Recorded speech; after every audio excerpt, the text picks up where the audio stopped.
You're listening to The Knowledge Spot, your #1 resource for sharing information that promotes success, personal development, and happiness. I'm your host, Jared Cherry, and my goal is to shed a light on the strategies, mindsets, and routines that have led to each of my guests' individual success. Thanks for taking the time out of your day to listen, and I hope you enjoy what we have in store.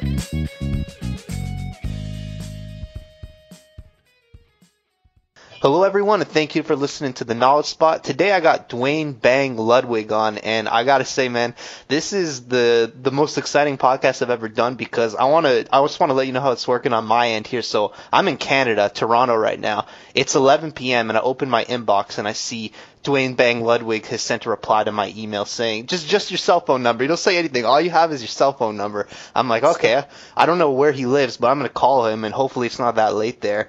I call you, you pick up, and you're like, yo, let's do it right now. Yeah. And that's where we are. Yep, I don't mess around. I'm trying to get stuff done.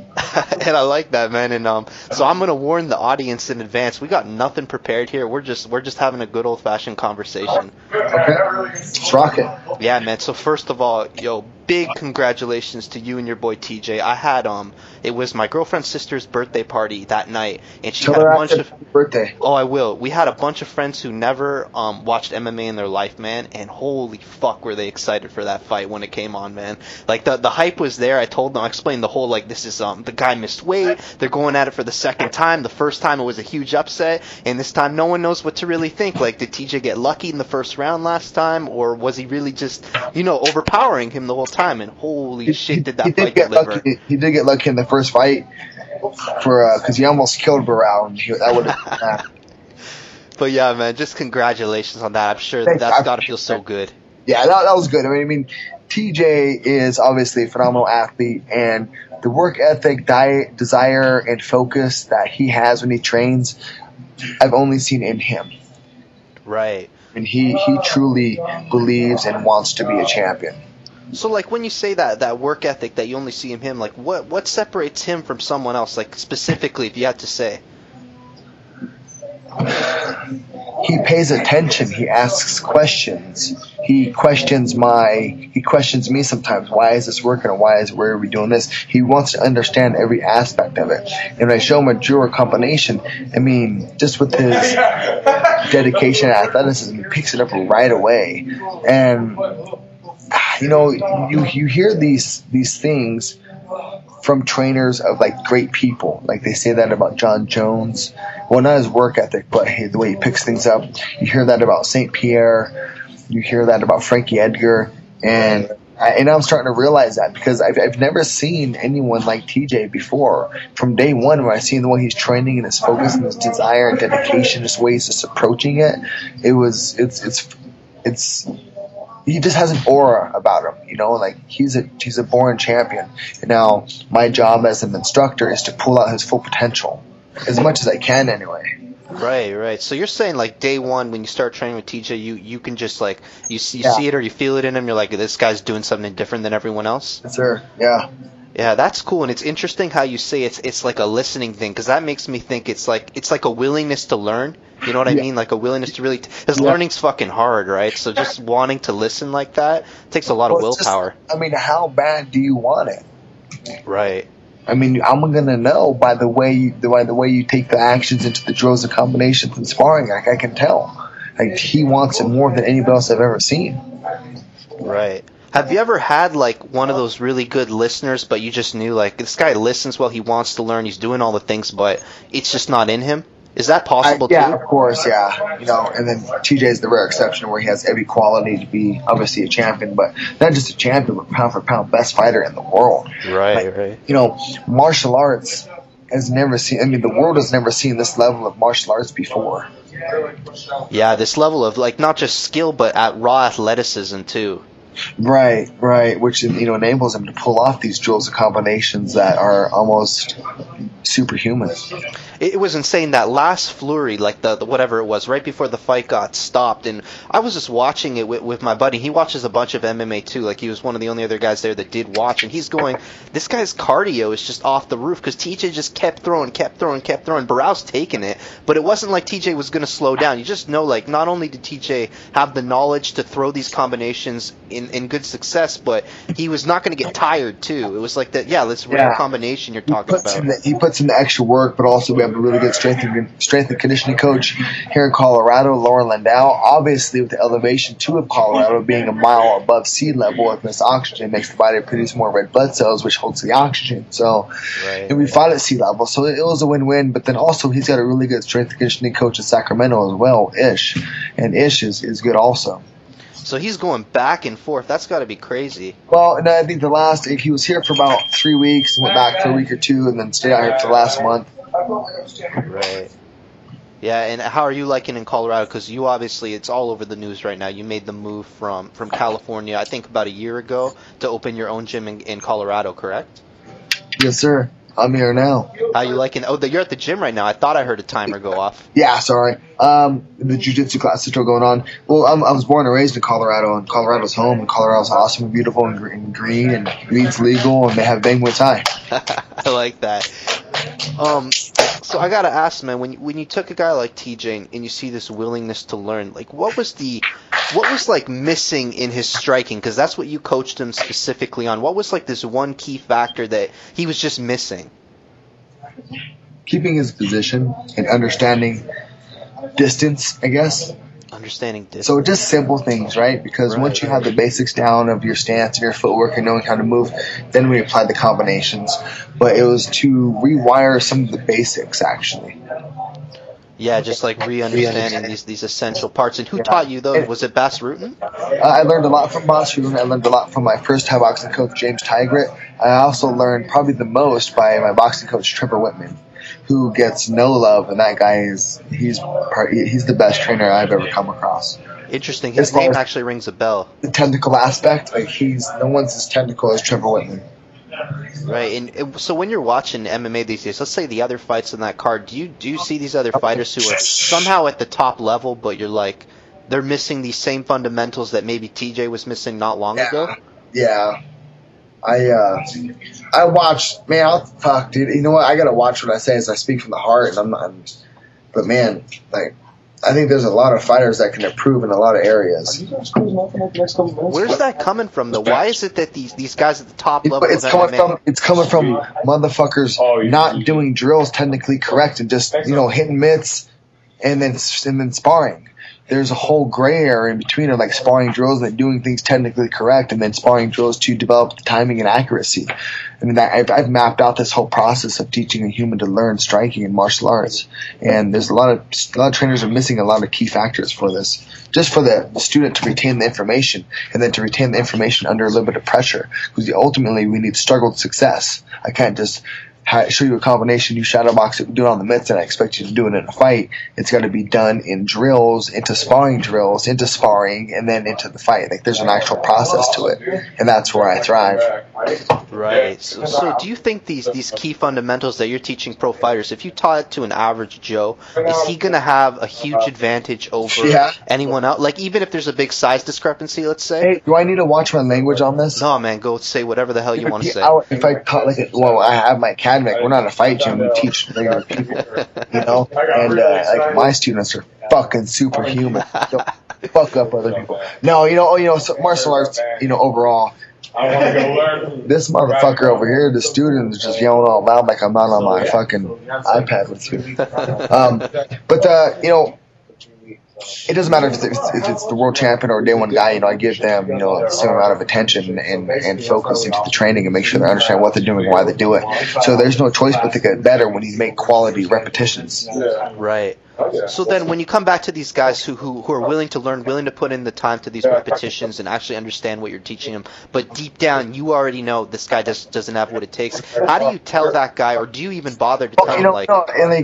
I give them the drills combinations and whatever we're doing, and I can tell by their effort into that how much they want out of it. So I'll give as much as they will. If they want to come in and kind of just fuck off and go through the motions, that's fine, whatever their journey is. But if people want to be the world champion also, I'll see it in their work ethic. Like I have a little girl that trains, a little girl, she's 16. Man, she trains almost as hard as TJ. It's crazy. Wow. And then I have pro fighters that come in and they fucking suck ass. Like they're just dragging. I'm like, what the fuck are you doing, man? They just kind of just go through the motions, but ultimately it's up to them. It's their career. But then you have people like TJ, who's a fucking ninja and truly wants it. And man, just everything he does, he just wants to do it perfectly. And as you can see, and it comes out in his fights, man. He's so good. Yeah, it's not even that he's so good. He's also just like a classy, cool guy. Like I was watching him since The Ultimate Fighter when he was on season 14, and TJ was like one of the few people in that house that you're like, I actually like this guy. You know what I mean? TJ's awesome, man. He's just a good human being. Yeah, and it's good to see people like that succeed. Right, for sure. Yeah, he obviously he's earned it, but also obviously because he earned it, he deserves it. It's just cool to be a part of this guy's career right now in his life. Yeah, man, I'm sure he feels the same way about you because it's so weird. Yeah, man. But it's cool just going back to I think it's 2013 when you come down to Team Alpha Male, something like that, right? Yes, sir. And you see right away, first of all, Team Alpha Male wins Gym of the Year Award 2013. And how are they winning it? 2 years in a row, right? Oh, yeah, 2 years in a row. And they're winning it through knockouts. That these guys, they always had knockout power. Anyone could look at those guys and say they can do it, but they weren't doing it. Right. Yeah, they have the power again, but then I gave them the technique, the timing, helping them understand the timing and when to throw it, how to throw it, and why. I mean, there's a lot of elements when you're throwing a strike, man, or a combination. Yeah. We're literally dealing with split seconds and fractions of an inch. It's so hard to even grasp my head around, man. It's just, I know what you're saying. It's just like I'll never be able to truly understand until I experience it myself. Truth be told, I did about a year and a half of boxing. You might have heard of my trainer at the time. His name was Ryan Grant. His brother was Otis Grant, who fought Roy Jones for the title, 1998 or something. So he came about boxing with that same technical approach that you talk about and that you love. And, just that small amount of time I put into it there, I got to see firsthand what that little bit of knowledge did to my confidence. It was just crazy. I remember my first black eye ever in my life, and just, that's not something you should be proud of, but man, when I walked on the public bus that day, it was like no one could fuck with me. It was just like, see, that's how I feel all the time. I can't even imagine, man. Just stomping through the streets of Westminster. No, that's good. But you know what, that having my skill set and my reputation and whatever, it's good to know I can just walk around to smile and just enjoy life. And if I can have a smile, I put a smile on someone else's face. I don't need to walk around and act like I'm all bad. Like, motherfucker, I know I'm bad. Like, just have a good day and just enjoy it and bring positive energy to people. Yeah, exactly. Try to be humble about it, I guess, right? No need to brag.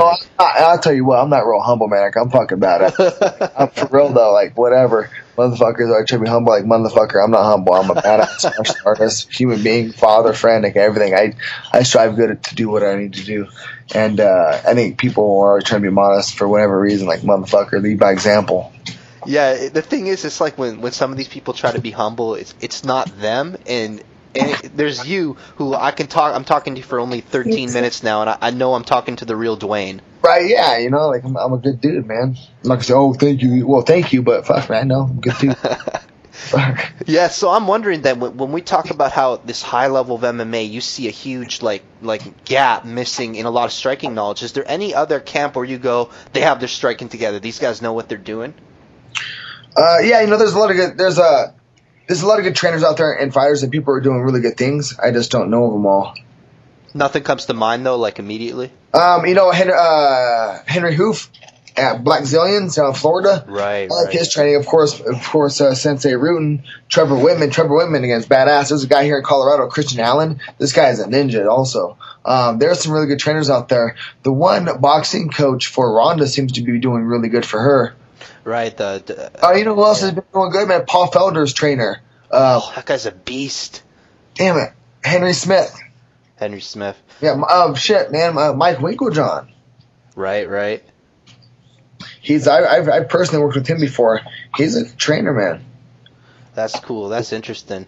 Yeah, because I'm trying to think, like, even what were they called? The guy TJ just fought. What's the guy's camp? Andre Penderas, Nova União. Yeah, what do you think of their striking? Because they were known for their striking. I think they're really good. I think they leave quite a few holes, though. Obviously, as we've proven. Right. But they're very successful with what they do. But I see just there's errors in there. There's things technically wrong that happens all the time. Right, and I guess you could say that about anyone to a certain extent, right? Like one's gonna be I gotta perfect. watch them. I just speak from the heart, man, and fucking gets me in trouble. Yeah, no, not with me, man. I appreciate it. But no, you pay the fucking podcast, and then people are gonna tweet me and be like, "Oh, dude, you fucking asshole! You think you're so fucking bad, motherfucker? I am bad. Fastest knockout, bitch. What?" Yeah, exactly. Who was that against again? Jonathan Goulet, a fellow Canadian of yours. Oh, no way. See, I'm gonna admit I'm a new MMA fan. My first ever UFC event that I watched was January 2010, Frankie Edgar versus Gray Maynard 2, and holy fuck, what an event. That was a fight, yeah. All their fights were good fights, but yeah, hell yeah. Yeah, man, that was it's why it's cool when you mentioned earlier how you say Frankie's one of those guys that you just kind of get that aura from him. Yeah, he's a champion, man. Yeah, it just clicked with me when I watched Frankie. He's one of my favorite fighters these days, and so is TJ, to be honest. It's weird how I know exactly what you mean by that aura, and I never met these guys in person, obviously, but it's like they even give off that aura through their TV interviews and the way they fight. Yep, for sure. Yeah, so let's change a bit just to you again now. So I'm going to talk about. I'm sure you've talked about it a lot, but the transition from fighter to coach. It's been roughly 3 years now since you've done that transition. Yeah. 3 years, yep. What's the biggest lesson you've learned about becoming a good coach in that 3 years? Knowing when to talk and when to listen. To your fighters specifically, like the people you're training? No, motherfucker, my dog. Or it's the guys I'm training. Right. Knowing when to talk and when to listen. So I guess like when they're asking you questions, that's and just feedback and stuff. And I give them a jaw combo and how's that feel? And they like this or that, or maybe change it from an uppercut to a hook, or hook to an uppercut, or instead of an overhand, maybe a right kick. I just gotta listen and get feedback because I don't want to give them a combo. I'm like, no, this is it. Don't fucking start changing my shit. But if they feel more comfortable changing, making a variation that I didn't see or feel because I didn't go through the motions, then I gotta be open to that piece of information. So I don't fuck with everything. I'm just making shit up as I go, dude. Does that mean like with striking, like there's nothing really set in stone? There's like some basic there's fundamentals. Set patterns, and if you do certain things and make them react certain ways, there's a lot of preset patterns that happen in life in general, but martial arts specifically. Orthodox, southpaw, ortho, and like typically, okay. So do you roll? Do you train, or what do you do? Like I said, 1.5 years of boxing and jiu-jitsu, and that was the end of it. It's the box. Okay, so you and I. Okay, jiu-jitsu. So I'm in your fucking guard, and I reach for your throat. You're going to do one of two things. You're going to go for an arm bar, or you're going to try to swim inside and then break my posture and hold me down. So I know, like, let's say typically you go for the fucking arm bar, which means you're going to open your guard. So that means what I want to do is time that, make sure my arms are tight, hips in, and pass. So that's already a preset pattern, right? Right. So right there, I already know, like, I can make things happen. I can open your guard by reaching for your throat. So you can go for the arm bar. That can fucking pass. Stack and pass. So, like that's a prime example, an easy example. Now, times that by like a fucking 100. I have a whole bunch of preset patterns in striking world. Yeah, just imagining how people are going to naturally react, I suppose. Yeah, exactly. So then that makes me wonder. I remember watching an interview with you like maybe 2 years ago. It's back when you were at Alpha Male, and you were talking about how like for you a lot of the way you go about coaching is you, at the time at least, you were watching a lot of fight videos on the opponents your fighters were gonna fight, so that you could learn these patterns that they were probably gonna naturally react to. Do you still do that? Right. Yeah. For TJ and Dan, for the guys I work with, yeah, of course, yeah. You definitely got to study your guys. So what do you have to say? I was listening to a podcast with Rory McDonald, and his whole approach is, I go with the flow. I don't watch anything on my opponent because they might change something on the spot, and if I'm preparing for something that doesn't happen, it's a bad move. What do you have to say about something like that? It obviously works for him, so I'm not going to say anything.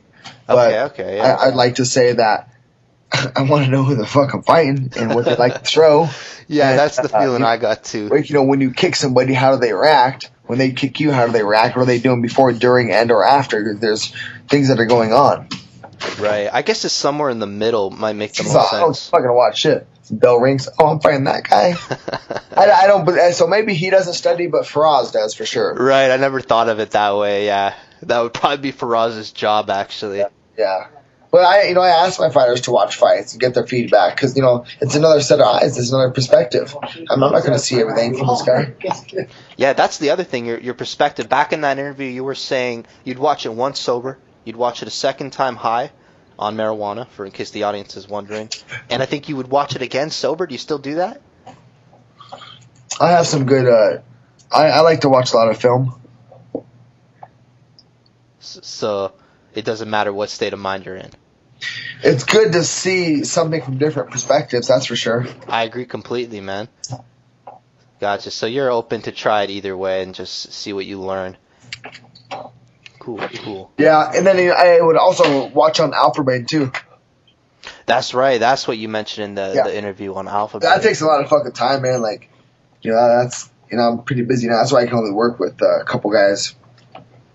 So these days, are you like you're saying that someone comes up to you, pro fighter, and you kind of maybe you observe them a bit, say, yeah, I'll work with you, or no, I won't. No, I mean they can do my classes and stuff, but I won't like what I do for TJ and Danny and the guys I'm close to. I don't do that for everybody. And just so viewers get kind of understand what that means. So what you do for TJ, Danny, is it like everything's cast aside, you focus on them? Well, not everything, but I definitely put up. I don't have a lot of free time. Right. But I don't have a lot of free time, but the free time that I do have, it's going to go to specific people, people that earn and deserve it, and the people that I have connection with, like TJ and Danny. Gotcha. And when you say you don't have a lot of free time, is it safe to say that this gym, let's take the training part away from it, are you doing a lot of the business aspect too? Yes. I mean, this is my place. I put a lot of it together, and then. Well, you know what? It's actually not that fucking hard. I show up, teach classes. I've got 2 employees that are family members, so I trust them with whatever they do, and it works out pretty well. I show up and fucking teach. And so actually, I guess I do have some free time, but it doesn't seem like it. But my cousin Paul, he handles all the business side of things as far as the enrollments and stuff and customers. Right. And then his son, Paul, as well, he's my general manager. He handles all the day-to-day at the academy. So I got an actually pretty easy gig.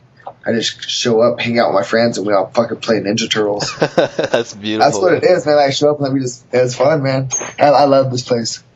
Yeah, it sounds like you're just a happy guy, man. It's good to talk with people like that. That same aura you were talking about before. Yeah. So, in the case of now that you have your own gym, and how many hours a day are you spending there teaching? Like, what's the work schedule look like? 2 or 3 hours a day. 2 or 3 classes. Okay. Yeah. 2 to 3 hours a day. One Thursday and then Saturday, one hour. Gotcha. And if it's coming down to, let's say, when TJ's title fight was coming up here, then I assume a hell of a lot more time's being spent there, right? Right, for sure. Right. So it's kind of like an in-season, off-season kind of a gig. Yeah, yes, so. That's cool. Oh man, it's just it's almost like I'm overwhelmed right now because I can't believe the circumstances this podcast came about. Is it Eastern time in Colorado right now? No, it's 9:20 for me. Okay, that makes sense then, right? I'm getting ready to bounce out the academy. You got any questions for me? No, man. If you gotta go, dude, thank you so much. This was wonderful. Man. No worries. Appreciate the time and the exposure. And if you ever need to do it again, just let me know. Sounds good, dude. And again, congratulations. That was fucking awesome on Saturday. I know, right? Thanks, brother. Yeah, man. Thank you to you. That's it for today's episode. If you guys like what you heard, follow us on Twitter at _thekspot.net, search for The Knowledge Spot on Facebook or SoundCloud, or check us out at www.thekspot.net. Lastly, if you guys have any questions for me, I plan on doing my own personal Q&A sessions through YouTube, so email me at contact@thekspot.net.